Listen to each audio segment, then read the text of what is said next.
sa dalaw. Kapag mas abante kita kaysa iyo. At doon na ako'y istorya sa inyo. Sa bangko pa ng presidente, si Mayor, former President Digong, at doon ay pundo sa kababainhan na nidool sa ako. Ingon sila, Maglos, na atihangin, ay kanang atong bagong presidente, bulingon o batbat, sige pamalikas, ang akong kubag. Kanya, unsay problema? Walay problema. Nagtutok ako sa iyang pamalikas, nangutana mo kung sa'y nabuhat niya alam sa kababayan. My answer was, focus on the action. Do not concentrate on those petty words. Daghang nabuhat si Presidente Digong alam sa kababayan, dili lang sa Davao, apan sa tibuok naso. Una, sa pag-complain nila, ngano daw mamalikas ang akong tubag, kana ang pamaagi na mga Bisaya na manunod. Bisaya? Abante ang Bisaya. Kung aduna ko'y amiga, nadugay na wakakita sa ako, maingon, Kuya! Isa ka na impyerno nagtago-tago? Dili ka na insulto. Term of endearment ay ang anak kita.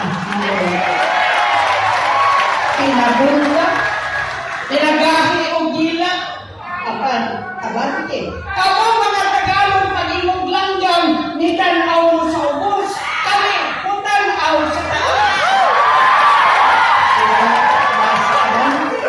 Pag-ingunin yung paa, nasa ubos kami, naanadiri. At ang habol, kayo naghahabulan, kami nagbukod na. That's the show. But I said, focus on the actions. In Davao, pinakaunang Women Development Code na mugna din sa atong dakbayan. Giawat na sa ubang mga LGUs, nagpa-seminar kung giun sa Davao, nakapanday o Women Development Code. Diba? Ang ngay ipaghambog nato na. Pero dili nato kinaiyan na magsigig sa buwag sa balita na kiniamong nabuhay. Kaya si Mayor Digong at Gatang, hindi man magpahambog, talawon ang action.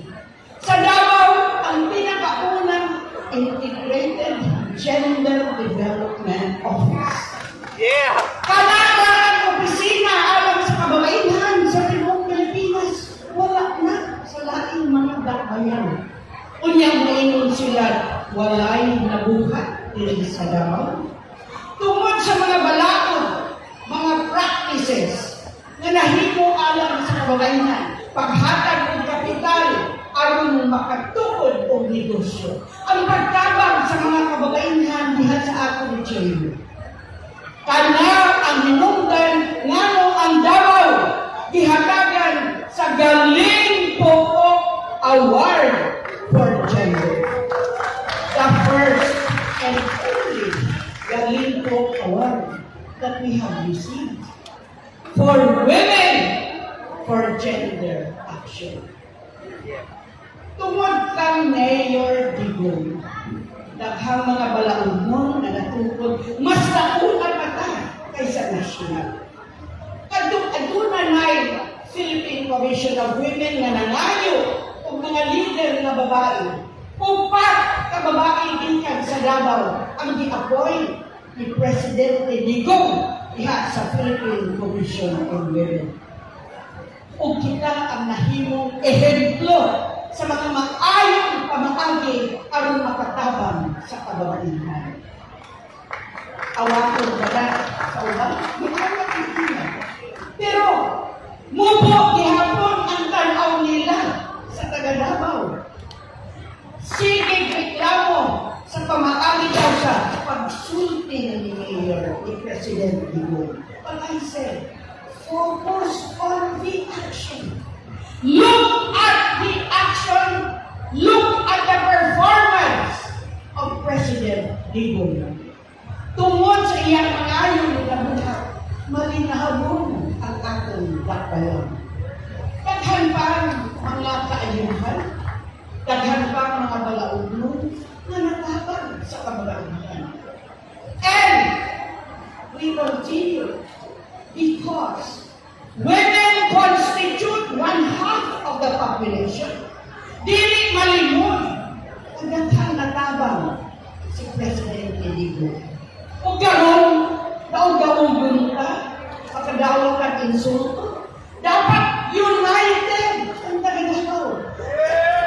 Sa kadaghan lang natabang ito, unsay atong isukli sa atong maayong presidente. Unsay atong ibalik sa iya. Kinahanglan magkahiusa itang tanan. Usalan ang atong panawagan, hustisya para sa iya. Kung manawagan ka, ibalik sa Davao si Presidente. Unsay atong panawagan, ibalik Presidente Digong. But we have to be united. Kinahanglan magkahiusa. Kung sa ilang mga lihok karon ang may babaga nato, dili nato botohan ang mga kandidato.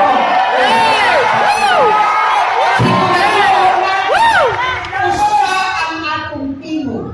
One voice, we are united, we are solid for our President Rodrigo Roa Duterte.